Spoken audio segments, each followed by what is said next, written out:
근데 우리 교회와 장정을 너무 가볍게 보고 쉽게 고친다는 것은 법에 대한 이해가 부족하지 않나.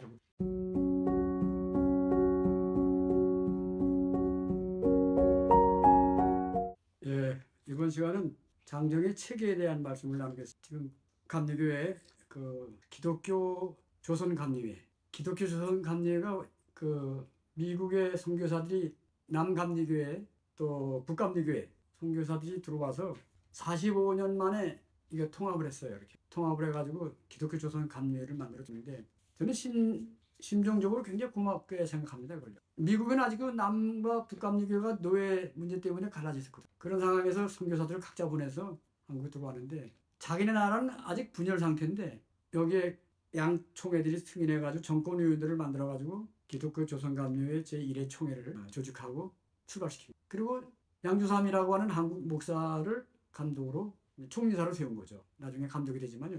거기에 따르는 이제 장정이 있었고요. 대개 미국 장정이 그대로 들어온 거죠. 기독교 조선 감리회. 그다음 두 번째는요. 장정 체계가 달라진 것은 뭐냐면요. 일제시대의 말기 1939년에 일본 사람들이 종교 통합, 통폐합을 위해서 종교 단체법을 만들었다 그랬잖아요. 이게 참 교회 역사에 이게 반대되는 겁니다. 반역하는 거. 종교 단체, 종교의 자유.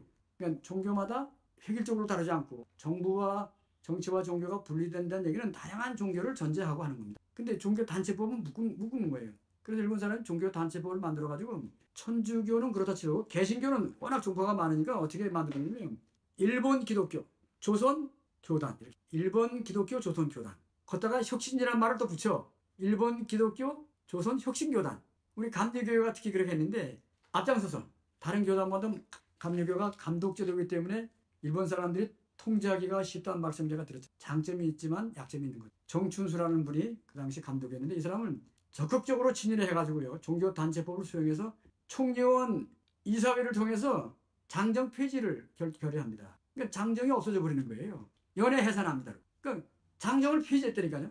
그러니까 우리 감리교 역사가 단절되는 겁니다. 그래서 기독교 조선 감리회, 그 다음에 우리가 실제 인정을 않지만은 일본 기독교 조선 혁신교단 이렇게 나와 있고요. 그게. 근데 그건 우리가 인정하지 않습니다. 그리고 해방 이후에 기독교 대한감리회 이렇게 나오는 거예요. 기독교 대한감리회. 1945년부터 이제 시작되는데 저는 감리교회 장정의 역사를 보면 좀 마디가 있어요. 그건 뭐냐면은 자, 기독교 조선 감리회는 그러다 그건 인정하고요. 중간에 있는 일본 기독교 조선 혁신교단. 순서대로 말하면 이게 사회총회야.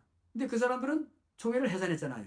그리고 자기들 나름대로 이걸 이어간다고 해서 제4회총회라고 했는데 없는 겁니다. 우리는. 기독교 대한감리회, 기독교 조선감리회 4회총회는 없어요. 사실. 그 다음에 해방 이후에 5회가 시작되는 거예요. 제가 지난번에 말씀드렸지만은 2008년도에 소집했던 제28회 총회도 없어요. 법원에서 그거는 무효를 만들었어요. 왜? 의사 정족수가 안 되는데도 개회를 선언하고 의결했기 때문에 법원에서 우리들의 의사규정에 어긋난다 해서 모든 총회의 결의는 존재하지 않는다 이렇게 판결한 거예요. 고등법원에서. 그래서 총회 감정에는 총회 역사인데 부끄럽게도 4회 총회는 일제시대 때 그런 일이 있었고 또 28회 총회는 법원에서 판결로 그 결의 자체가 존재하지 않습니다. 자, 그 다음에 기독교 대한감리회 이건 45년부터 언제까지 그러면 하나의 말이냐? 이게 1977년이에요. 그거 왜 그런 거 아니? 78년도부터는요 분열됐던 모든 종파들이 계파들이 통합을 해요. 1978년도에 통합총회가 벌어져요. 거기서 만들어진 법이 1970년 체제라 그러는데 중요한 몇 가지가 있어요. 2년제 감독제, 또 다원, 연회가 자꾸 분열돼가지고 다원화되었다. 다원화 감독제야. 전에는 단일 감독제거든. 단일 감독제. 총회에서 한 사람의 감독 단일 체제로서 이게 이루어졌는데 78년도 통합총회를 통해서 법을 개정한 다음에는 연회가 많아지고 연회 책임자를 감독을 해서 감독권한이 이렇게 분산된 겁니다. 이렇게 연회 단위로 다원화 감독제. 이걸 지방 분권화 이렇게라고도 합니다. 가장 중요한 거죠. 단일 감독제에서 다원화 감독제가 됐다. 그 다음에 본부의 기능을 전문화했다 이런 것도 나오고 두 번째는 뭐냐면 개체교회 인사위원회가 독립이 됐어요. 인사권이 개체교로 돌아왔어요. 저는 감독에게 100% 인사권이 있었지만은 78년도 체제가 시작되면서 인사권이 개체교회 인사위원회로 돌아가서 감독은 인사위원회 결정에 따라서 행정 부속 조치를 하는 것뿐이에요. 파송권은 살아있어. 만약에 인사위원회가 정말 자격이 없는 담임 목사를 모셨다. 문제가 된다. 그래서는 감독이 파송권을 보류할 수 있어요. 그 파송권이 살아있긴 합니다. 그러나 특별한 이유가 없다면은 그 교회가, 그렇잖아요. 우리가 결혼하면 자기가 좋아하는 사람하고 결혼하잖아요. 뭐 학벌 좋다고 하는 것도 아니고 내 마음에 다 들으면 하는 거예요. 마찬가지로 사람의 의지는요, 하나님도 그거는 개입하면 안 돼요. 사람의 권리는 그런 겁니다. 천부적인 권리는. 그 교회 교인들이 우리에게 맞는 목사는 이런 목사입니다. 우리가 3분의 1로 결의했습니다. 그러면 감독은 그걸 인정해서 그냥 파송만 해주면 되는 거예요. 아주 뭐 무리가 없는 한 그렇게 해야 되는데, 만약에 감독이 감정적으로 저놈은 내 편이 아니야, 저는 싫어, 그 교회가 큰 교회인데 엉뚱한 사람이 오면 내 편이 안 돼, 그러면 만약에 틀어 감독이, 그런 경우에 어떻게 그 교회는 대처할 수 있죠?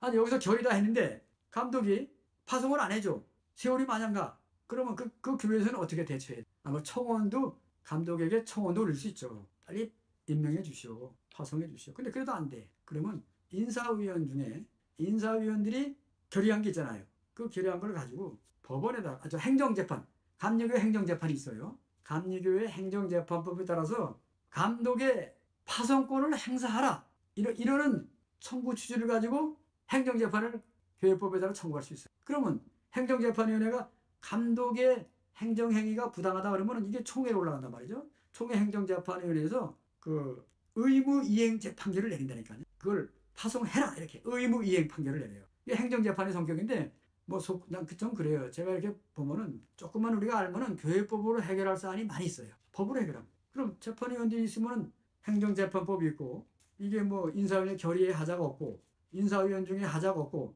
다 자격을 갖춘 인사위원들이 적법한 소집 절차에서 적법하게 결의했어.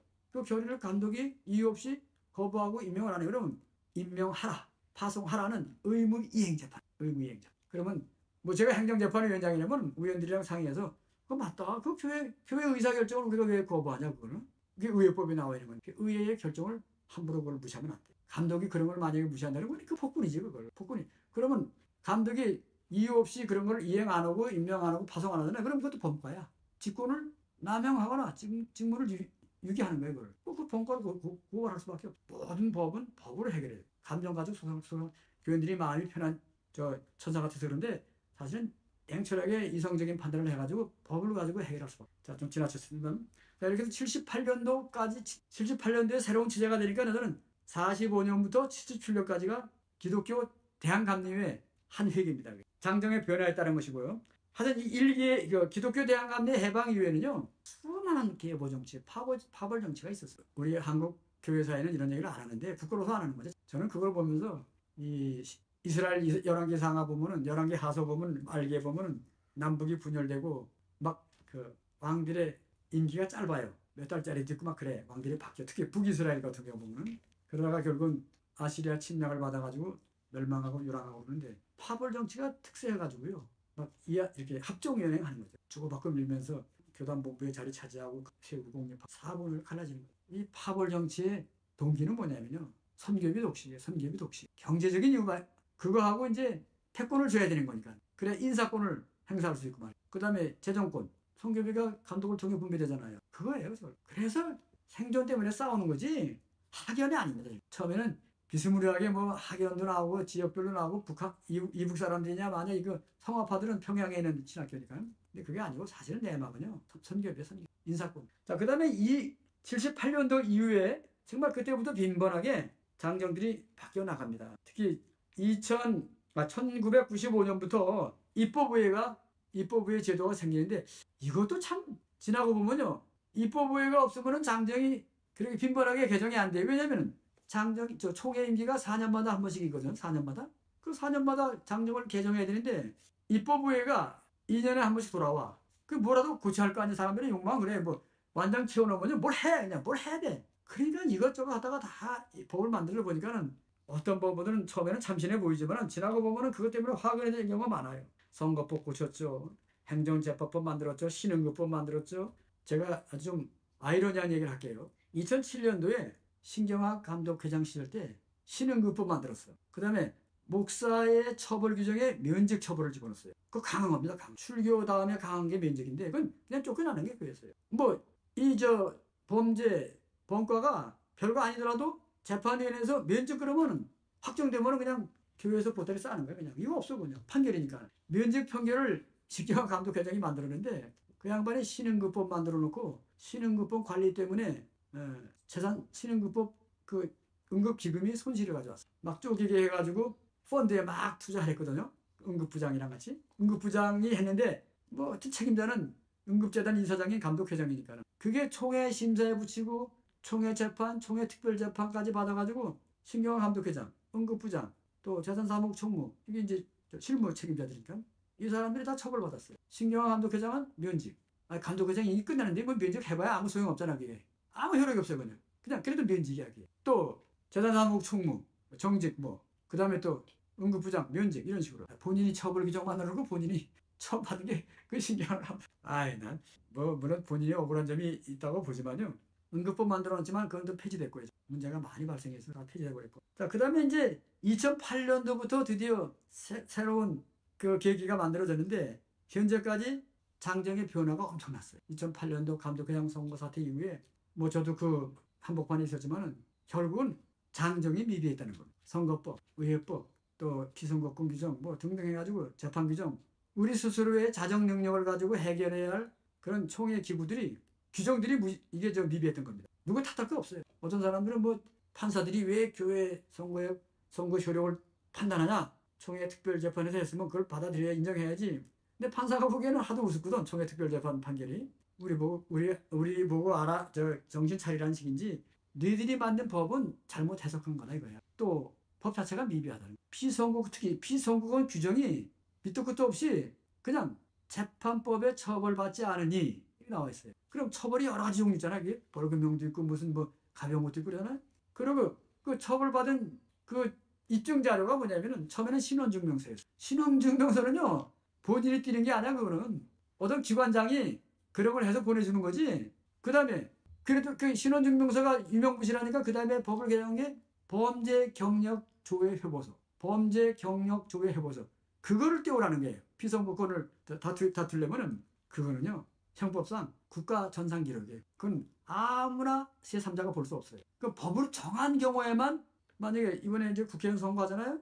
그러면 선거법에 후보자들이 그걸 띄우게 돼 있어. 법으로 정해서 그래서 범죄경력조회회보서를 띄워가지고 가면 그게 다 나와요. 다 나와. 근데 그거는 종교단체에서 그걸 띄우라고 할 수 없어요. 그걸 띄우라고 하는 사람도 2천만 원 내의 벌금을 받고요. 엄청난 처벌을 받아. 남의 신상에 대해서 개인의 프라이버시에 대해서 만약에 어떤 사람이 취직을 해. 근데 그 직장 상사가 너 범죄 경력 전과 사실이 있는지 알아보겠다고 띄워라 그러면 띄워와도 안 되고 받는 사람도 안 돼. 무조건 처벌받아 그냥. 그래서 그게 혼란이 온 겁니다. 왜 그런 거 아니?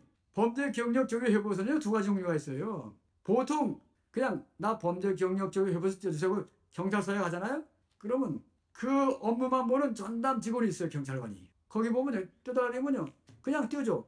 근데 그거는 5년이 지나면 소멸되는 것도 있고 10년 지나면 소멸되는 것도 그래 그게. 그럼 10년 전에 내가 정과가 있었는데 떼달라면 안 나와 그거. 그런데 우리 감리교 선거법은 뭐냐면은 하여튼 살면서 사회재판이나 교회재판에서 처벌을 받은 사실이 없는 일 이렇게 되는 거예요. 가로하고 범죄경력조회부서 제출 이렇게 나와 있어요. 제출. 그럼 누구나 제출하죠. 제출했는데 그게 안 나오잖아요. 안 나오면 후보자격을 인정할 수밖에 없는 게 그게. 그런데 사적으로 알고 있는 사람들이 저 사람 분명히 벌금형 받은 게 있다는 거죠 이제. 그거 가지고 대들었는데 선거 관련해는요. 아니 후보자가 가져온 서류 보니까 그게 없잖아. 전과 사실이. 그 후보자 자격을 줄 수밖에 없는 게 뭐예요. 네, 그런 식이에요. 그런 식. 그런데요. 어떤 사람은 표적을 받은 사람은 표적 대상자는 그것 때문에 골상을 먹었는데 표적 대상자가 아닌 사람이 있어요. 그냥 그냥 좀 미미한 사람들. 그런 사람은요. 그냥 묻어 들어가는 거야. 과거에 정보가 있다 하더라도 뭐가 떠들지 않으면 그냥 감독돼. 많은 사람들이 감독을 그래 했어. 근데 재수없이 걸린 사람은 그것 때문에 안 되고. 이거는 참 제가 재판을 깊이 해봐서 아는데 양심적이지 못해요. 자기 전과 사실은 숨기고 다른 사람은 들춰가지고 법원에 제소하고 나는 또 제소한 사람을 또 끌고 당신도 그럼 한번 까보자. 내가 판사 앞에 저 사람 전과 조회해 주세요. 그래서 판사가 사실 당신 가서 그거 떼와 그래서 판사가 그때 떼어다 냈어. 판사의 명령인데 안 떼낼 수 있어요. 근데 판사가 나중에 그거 당신도 문제가 있네 이런 식이에요. 그러니까 딱 사그러더래. 자기가 흠인인데 남이 흠을 가. 그게 우리 감리교 선거 사태. 그런 게 해당되지만은 표적이 안 된 사람은 그냥 다 넘어가서 감독 다 해먹었어. 다 이게 살면서 벌금 안 받은 사람이 어디 있어요. 뭐 병역 예비군을 안 받으면 병역법 위반이에요. 그게 벌금. 나도 그런 게 3만 원짜리 하나 있어. 아니 이사단에 보니까는 통지서 받은 애도 잊어버리잖아요. 안 받으면 무조건 저 벌금 나. 그것도 감독 후보 자격이 안 돼. 엄격하게 말하면요. 법을 그렇게 형사해요. 실효 규정을 지금은 실효 규정을 뒀어요. 5년 지나면 해당 안 된다. 전에는 10년, 그다음에 5년. 그것도 쭉 입법 개정 때마다 계속 개정안을 올리고 해서 지금은 공직선거법이 그렇게 돼 있어요. 정권은 정권대로 밝히되 비선거권 자격을 제한하진 않아요. 국회의원 선거, 대통령 선거 있잖아요. 선거권자들이 보고서 판단하는 거예요. 그렇다고 해서 그들의 공직자 임명권이죠. 공직자가 될 수 있는 헌법상의 권리를 정권가 있다 해서 그걸 안 주는 게 아니에요. 다 줘, 권리를. 근데 우리 감리교는 그렇습니까? 안 그랬어. 교인의 권리가 중요하고 또 교인의 큰 범위인 목사의 권리나 감독의 권리도 중요한 거예요. 피선거권. 정권가 있다고 해서 그냥 그렇게 해서 근본적으로 자격을 박탈하면 안 되는 거예요. 지금은 제한 규정이 있으니까 그나마 다행이지만은 이게 2008년도 일어난 일이고요. 그때부터 많은 이 선거가 계기가 지난번에 얘기했듯이 이 종교의 자유 문제 가지고 개인의 기본권 이런 것들이 신장되어 왔다 그랬잖아요. 이 선거 사태 때문에 감리교 장정에 대해서 모순된 부분들이 다 드러난 겁니다. 그 혼란스러운 12년 과정을 통해서 뭐가 잘못되는지 뭐가 문제인지 정말 혼란한 시절 많았습니다. 그런 와중에 이제 감독회장 됐다가 또 중도에 그만둬서 제가 통계를 보니까요. 6개월짜리 감독회장, 2달짜리 감독회장, 또 6개월짜리 감독회장 이렇게 많이 버티다가 선거 무효로 당선 무효가 되고 감독회장 자격이 상실된 사람은 18개월 동안. 억울하죠 사실. 근데 법이 그렇게 늦게 판단하니까 그 사람은 감독회장 리스트에서 빠지는 거예요. 제가 강의록에 보면 그런 분들은 제가 이렇게 줄을 거놨어요. 감독회장으로 줄을 걷어요. 역사에는 기록되지 않습니다. 그 다음에 감독회장 선거가 4번이나 무효가 됐으니까 무효가 될 때마다 직무대행자가 세워지게 되고 그 다음에 직무집행정지 가처분이 떨어지게 되고 4번의 선거 무효, 4번의 직무집행정지 가처분, 직무대행 선임, 뭐 총회 무효, 뭐 그다음에 직무대행으로 된 사람 가운데 또 직무대행 지위가 또 법으로 부정되는 경우도 있어요. 그냥 얼마나 곤란해요. 제가 이게 헤아려 보니까요. 한 60개월 동안에 감독회장 직무대행자가 9명이나 생겼습니다. 직무대행. 또 그중에 한 사람이 누구냐? 그중에 또 그 외에 한 사람이 뭐냐면 장로교회 장로 변호사가 있어요. 장로교회 장로 변호사가 감독회장 직무대행에 대해서 얼마 동안? 17개월 동안 한 달에 500만 원씩 받고 일주일에 2번 나와서 결제했어. 야, 감독회장실에 앉아서 가지고 장로교회 장로 변호사가 법원이 임명해서 그 왜 그래요? 우리가 못나서 그래. 법원에서 서울 북부지방법원이야. 감독회장 직무정지가 되면은 직무대행을 세워갈 거 아니에요. 그러면 각 채권자들에게 이해 당사자들에게 직무대행자를 추천하시오 이렇게 판사가 말해. 그러면 우리가 내부로 합쳐가지고 누가 직무대행이 되더라도 그 사람이 공정하게만 행정하면 될 거 아니에요? 아니 장정에 따르는 거 재성을 치르면 되는 거고. 그런데 그게 안 되는 거야. 왜? 누가 직무대행이 되냐에 따라서 이해관계가 달라지는 거예요. 선거관리가 이렇게 되고 저렇게 되기도 하고. 그래가지고 그렇게 하니까는 몇 명이 그 올라갑니까? 5명, 6명이 올라가는 거예요. 그 판사가 다 안 하고 누구 했어요? 변호사, 장로 변호사, 장로 변호사, 법조인이죠 그 사람. 그 사람이 뭐 공정하게 가겠다 했는데 그 사람이 들어와서 17개월 동안 감독회장실에서 결제했어. 500만 원씩 줘갑니다. 그 사람 허가 아무것도 없어요. 대법원의 선거 무효 판결 날 때까지 계속 미적거리다가 대법원에서 선거 무효가 나니까는 그때는 무효 날 때까지 직무대행 기간이야 그게 법적으로. 선거 무효가 확정될 때까지. 그러니까 다 태우고 17개월 동안 500만 원씩 받고 왔어요. 그 사람. 우리가 그렇게 합의가 안 돼. 우리끼리 모여서 한 사람만 내자. 난 그렇게 생각했어. 그때 또 나도 채권자 중에 한 사람인데 누가 직무대행자가 되더라도 그 사람이 뭘 해야 될지만 우리가 합의하면 될 거 아니냐.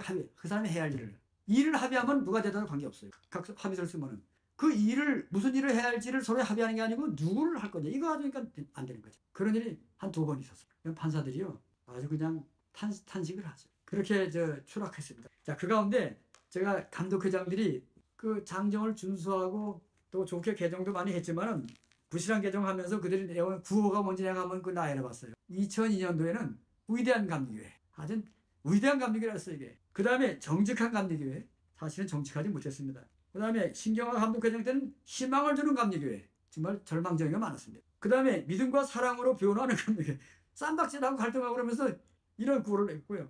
오늘의 혁신 내일의 희망, 이건 전용재 감독회장 때인데 오늘의 혁신 내일의 희망, 혁신 못했어요. 혁신위원회가 만든 장정 개정안은요 박살났어요. 지금도 그 부끄러운 법이 지금도 남아있어요. 이 성교부 재산을 가지고 만들어진 뭐 의료법인, 학교법인을 기독교 대한감리교회가 설립한 법인이나 그거 법 만들어. 지금도 폐지 못했어요. 그 다음 믿음과 사랑으로 비원하는 감리교회. 이거는 아니면 그거 말고 신뢰 속에 부흥하는 감리교회. 전병구 감독회장 때인데 양반은 18개월 하고 말았으니까 뭐 신뢰 속에 무슨 부흥이에요, 부흥은요. 그 다음에 지금 이철 감독회장 세상을 비원하는 감리교회. 세상의 빛으로 다시 서는 감리교회. 다 감리교회를 붙여가면서 이렇게 화려한 구호를 했는데 이철 감독회장은요 그나마 좋은 법을 만든 게 있는데 좀 부실한 것도 있어 사실. 거기 다 제가 그 PPT 자료에 나와 있을 겁니다만은 세계 감리교회 대회를 개최하고요. 겉으로는 화려했지만은요 그 이후에 감리교회가 이렇게 부실할까? 내실이 없을까? 이렇게 마음들이 다 갈라졌을까? 70년대 체제가 있을 때, 이전 체제에 해방 이후에 그 계파 정치라는 게 지금도 원죄가 돼가지고요. 감리교 지도자들 의식 속에 다 숨어 있어요. 기회만 되면 싸우는 거예요. 뭐 죽으라고 싸워. 요즘 학연까지 다 들먹거리는데 학연이 무슨 잘못이야 그게? 자기들 욕심 때문에 그렇죠. 뭐 장단기 발전 계획을 세웠는데 뭐 장단기커녕은 무슨 뭐 1년 계획도 안 되거든요. 안 돼. 돈만 낭비하는 주식들에게 그런 총회 기구가 진립합니다. 장정의 역사가 그걸 대변하고 있어요. 저도 참 이런 얘기를 하는 것도 참 부끄럽기도 하고 한심하기도 합니다. 이거를 내가 얘기를 해야 되나? 근데 그 사실은 그렇습니다. 제가 PPT 자료에 장정의 역사를 5페이지를 제가 적었는데 2008년대 이후에 많은 분량들이 있어요. 그건 노력을 했지만은 여전히 의욕은 앞서지만은 전문성이 부족하고 부실했다. 그래서 혼란스러운 악법도 많이 나오고 무익한 법, 무용지물 같은 법도 나오고. 자, 하여튼 그 시점은 입법의회 제도가 김선도 감독회장 때 신설을 내는데 입법의원들이 되면 국회의원이 된 기분이에요. 그러니까 뭘 할까, 뭘 해. 현실을 진단도 못하고 개인적인 생각 가지고 법을 만들다 보니까 제가 감리교회 장정이라는 책을 2018년에 썼나? 그걸 쓰면서 내 소감을 밝히는데요. 나는 장정을 연구하다가 길을 잃었다. 고백해서 길을 잃었다. 어디서부터 어떻게 그걸 수습해야 할지 이게 답이 안 나와요. 그러니 길을 잃어버린 것만큼 그 길을 찾아가는 것도 오래 걸릴 거라고 보는 거예요. 그래서 제가 장정을 유심히 들여다보고 연구하고 자료를 남기는 이유는요. 누군가는 그 흘러간 발자취를 알아야 여기서 이게 방향이 잘못되고 그거 돌아갈 수 있는 길을 아는 거예요. 앞으로만 달려간다고 되는 게 아니에요. 그리고 방향이 틀려서 나온 결과들은 다 있어요. 혼란이 거기서 오는 거예요. 수많은 교회 재판이 왜 일어나겠어요? 장정을 잘못 알거나 미숙하거나 그래서 나온 거예요. 행정을 잘못해. 담임 목사, 감리사, 감독회장 거의 사회재판으로 비유화되는 건요. 감독회장 잘못이 많고요. 행정적인 착오 때문에 가는 거예요. 담임 목사는 건 연회재판, 총회재판. 그래서 감리교 재판이 행정 책임자들 때문에 일어나는 부실한 장정도 이유가 되고 부실한 장정이라도 잘 그걸 판례에 따라서 신중하게 지혜롭게 적용하면 그런 일이 없어요. 잘 몰라. 그래서 문제가 되는 거예요. 신학대학교에서요. 교류와 장정 같은 거 우습게 알면 안 돼요. 필수 과목인데 그 한 학기 해가지고 어림없어요. 그거. 용어 자체도 모르는 걸 먹고. 아까도 말씀드렸지만 벌칙 같은 거요. 그렇게 교회 재판은요. 그게 회개를 촉구하는 거예요. 변화를 유도하는 거지. 그걸 그냥 죽으라고 면직하고 출교하는 건요. 교회법 정서에 안 맞는 거예요. 사회법도 그렇게 안 해요. 제가 나중에 또 판례를 들겠지만은 출교했는데 법원에서 그 효력 정지시킨 거 있어요. 그 간단해. 헌법에 나오는 비례의 원칙이 어긋난다는 거예요. 나중에 설명하겠지만 비례의 원칙. 형벌의 다양성을 두라는 거예요. 똑같은 만약에 동종 사람들이 같이 공범이잖아 공범. 공범이 뭐 2명도 있고 4명도 있잖아요. 근데 그 사람들이 똑같은 처벌을 안 받아 절대로. 주모자, 동조자 뭐 이런 사람들 따라서 달라 그게 다. 또 이렇게 어떤 형벌이라도 한 가지 벌칙만 이 사람은 사형에 처한다 이렇게 나와 있지 않고 사형 이하의 형벌이라든가 이렇게 해가지고 그 뭐 무기징역도 있고 뭐 10년형도 있고 그런 거지 사형만 해라 이런 법은 없어요. 사람을 그렇게 기계처럼 바르는 게 아니에요. 법 정신은요 굉장히 치밀하고 사람의 그 생명 중요하게고요 권리 중요하게 입니다. 근데 우리는 뭐냐면 출교만 시키라는 거예요. 출교만 시키라는 거예요. 이게 지금은 바뀌었지만은 사회법에 먼저 가면은 출교만 시키라는 거예요. 실제 세종지방에서 그런 일이 있었어요. 어느 장로님이 출교당했는데 그 담임 목사를 사회법에 고소했다고. 그거 하나 가지고 지방재판에 출교, 연회재판에 출교로 확정됐어. 내가 그때 그 장로님을 변호했는데 내가 봐도 저 출교 사안은 아닌데 어떻게 저렇게 했을까. 내가 그래서 그 장로님 사회법에 더 이상 나는 여기서 더 이상 할 게 없고요. 내가 봐도 한심한데 그 사회법에 가서 대전지방 고등법원에서 연회에서 출교 판결 효력이 무효다 이렇게 나온 거예요. 그게. 그 판결문을 제가 읽어보니까 그 비례의 원칙이 어긋난다. 판사 판단이 맞는데 헌법에 어긋난다. 감리교의 처벌 규정이 헌법에 어긋난다는 거예요. 대한민국. 그런 참 법을 함부로 만들었고요. 특히 감독회장들이 입법부의 의장 아니에요? 그러면 이제 장정개정위원회가 분과위원회가 만들어 올려요. 그러면 그걸 감독회장이 공고한 다음에 입법부에서 심의해가지고 통과시키고 공포하는 거거든요. 그러면 입법부 의장이 장정개정위원회가 공고를 했어. 공고했지만 나중에라도 입법부 의장이 사회 보기 전에 이 문제는 지금 통과시켜서 저걸 공포할 사안이 아니다. 다시 심의해야 되겠다. 그러면 그 상정을 하지 않으면 돼. 상정을 했다. 그래도 보류하겠습니다. 그건 의장 권한이에요. 그 의장이 되는 감독회장이요. 조금만 지혜로우면요. 이건 좀 감리교답지 않고 세상에 구경거리가 될 것 같고 너무 이게 갈등을 야기할 소지가 있다면 심의를 보게 합니다. 그 의장 권한. 그렇게 하면 되는데 그냥 분위기에 떠올려가지고 하여튼 그런 것들이 몇 있어요. 통과된 다음에는 후유증이 많죠. 자, 이렇게 해서 장정이 오늘날 이루어졌는데 그 5페이지 하나 둘셋넷 5페이지네. 제가 애를 써가지고요. 그 장정 개정의 내용들을 다 정리해 놨거든요. 그걸 보시면은 깊은 이해를 하게 될 겁니다. 자, 장정 체제를 이렇게 얘기하고요. 그 다음에 좀 보충할 거 있으면요. 요리 문제는 여러분들이 감리교 장정의 특징 중에 하나가 뭐냐면요. 꼭 잊지 말아야 할 것은 1930년에 기독교 대항감리회 장정이 생기잖아요. 조선감리회. 그때에 미국의 남북 감리교회 총회 정권의원들이 30명 정도가 모여가지고 아주 오랫동안 그걸 해서 드디어 장정을 상정에 통과시키는데 그 설명을 했어. 그때 웰치 감독이 그 위원장이에요. 정권위원장. 이 사람의 설명서가 우리 교리와 장정에 딱 나와 이렇게. 그러니까 우리 감리교회 그 기본 내용이나 방향은 이미 1930년에 정해져 있는데 그 문장이 지금 읽어봐도요. 짜임새가 있고 명문이 있고 고리가 있어. 거기서 나온 용어 중에 중요한 게 뭐냐면 진정한 감리교회, 진정한 기독교회, 한국적 교회 이 세 가지입니다. 지금 그거 들어도 매력이 있어요. 감리교회 세 가지 상. 진정한 기독교, 진정한 감리교, 한국적 교회. 그리고 그 세부적인 내용들을 보면요. 미국에서 남북 감리교회가 통합이 안 됐을 때 여기서 먼저 통합했잖아요. 우리가 38년 전에 먼저 했어요. 우리는 1930년도, 우리는 1968년도에 미국은. 그러면서 이 사람들이 미래 한국 감리교회가 어떠한 정신을 가지고 이 장정 체계를 가지고 움직여야 되느냐. 그 중에 중요한 게 뭐냐면요. 연대주의 정신이. 우리 한국 개신교 역사는요. 감리교회가 모든 연합활동을, 교파 연합활동을 다 중심했었습니다. 뭐 주도했다고 볼 수는 없지만 중심했었어요. 성소공회, 찬송가공회, 무슨 기독교 교회협회 등등 하여튼 모든 부분 다 기독교 방송도 마찬가지고 그건 뭐냐면 감리교 태생이 그래. 태생이. 연합할 때부터 교파 차이, 서로 간에 만나서 교파 간에 개신교도들이 만날 때 교리적인 시험을 강요하지 않는다. 누구든지 우리와 함께 하는 사람들에게 교리적인 시험을 강요하지 않는다. 이게 미국에서 나온 헌법 정신이고요.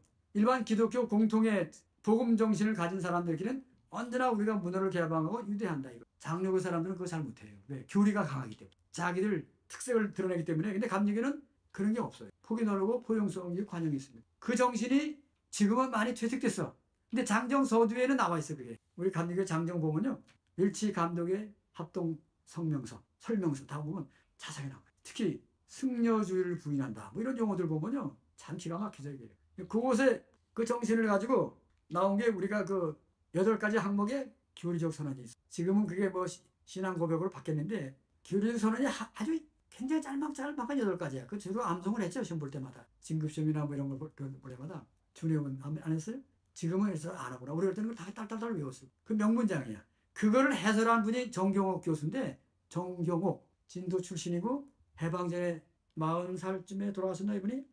그분이 42살에 초천학과 병으로 초천했는데 젊은 유학자고 학자인데 이분이 그 기독교 원리라는 걸 가지고 교리적 선언을 해설했습니다. 한 140페이지 되는 짧은 책인데 아주 그 문장이 간결하고 정확해요. 그 사람이 주장하는 게 우리 기독교 대한 감리는 교리주의와 냉정한 교리주의와 제도적인 카톨릭주의를 반대한다. 그거고요. 대신 생명의 종교, 속죄의 은혜, 경건주의와 복음주의 그걸 중시한다 그랬습니다. 이게 경건주의와 복음주의, 경건주의는 회심의 체험을 말합니다. 이게 내적인 회심의 체험, 중생의 확신, 거듭남의 확신. 그게 내면의 세계고 복음주의는 외적인 선교, 전파하는 생명을 전파하는 거. 그래서 뭐 교리 같은 걸 가지고 감리교는 싸우질 않아요. 장로교는 그거 가지고 갈라져. 또 갈라져. 감리교는 그렇지 않아요. 그냥 포용하고 예수를 믿으면 같이 믿는 고맙다고 마음도 하나가 되고. 항상 감리교는 좀 특징이 없어서 이렇게 좀 사람들이 싫어하는 부분도 있지만 그러나 이 포용 정신이나 관용 열린 마음 이런 것들은 그 예수님의 마음이고 성서의 경영이 그래요. 어떻게 보면 좋은 신앙의 유산인데 그걸 우리가 잘 모르고 지낼 때가 많고 이것이 장정에 담고 있는 큰 그릇입니다. 그렇게 우리가 장정을 이해하면 더 고맙겠고요. 한 가지 지적할 사항은 이게 1997년에 김홍도 감독회장 때 나온 건데 하여튼 그분은 참 교회가 커서 그런지 그냥 일도 많이 했지만 또 탈도 많았어.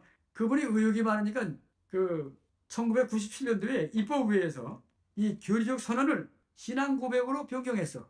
우리가 지금 주로 많이 교회에서 사용하는 거는 신앙 고백인데 8가지 조항이야. 그게 교리적 선언을 하나 이렇게 내용을 좀 바꾼 건데 조금 이렇게 대중적인 신앙, 통속적인 신앙으로 바꾸는데 그러나 그건 똑같아. 근데 그걸 내가 유감스럽게 생각하냐면요. 교리적 선언 자체가 훌륭한 거예요. 근데 신앙 고백이라고 했는데 그 신앙 고백을 읽어보면요. 신앙적인 배타성이 보여요. 그냥 충분히 교리적 선언 가지고도 감리교 신앙을 대외적으로 우리가 선언할 수 있는데 이 선언이라는 건 선언이하고 고백이라는 차이 때문에 그런데 선언은 선언이라는 성격으로 이해할 거 아니에요. 선언.